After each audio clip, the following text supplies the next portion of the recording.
Pinagsanang libo-libo katao. May ulat si Dan Campilan.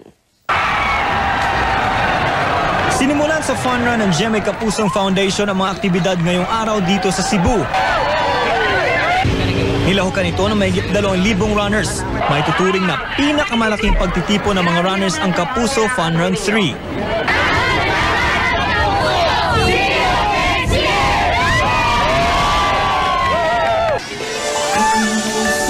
Kasunod nito, pinangunahan ni GMA Chairman, President at Chief Executive Officer Atty. Felipe Gozon at Executive Vice President at Chief Operating Officer Gilberto Duavet Jr.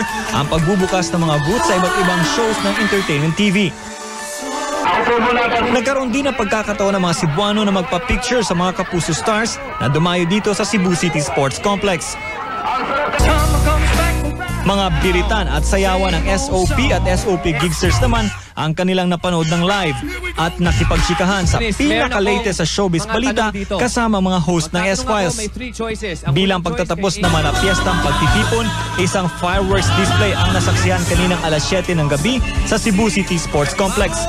Tumagal ito ng 10 minuto. Makulay na mundo, maging lalo makulay. Mula rito sa Cebu City, ako si Dan Campilan para sa Flash Report. At yan po ang mga pinakamainit na balita ngayong araw ng paggawa. Sa ngalan ng mga bumubuo ng GMA News and Public Affairs, ako po ang inyong kapuso, Pia Arcangel. Maraming salamat po at magandang gabi. Pinagsanang libo-libo katao. May ulat si Dan Campilan. Sinimulan sa fun run ng GMA Kapusong Foundation ang mga aktibidad ngayong araw dito sa Cebu. Nilahukan ito ng mahigit 2,000 runners. May tuturing na pinakamalaking pagtitipon ng mga runners ang Kapuso Fun Run 3.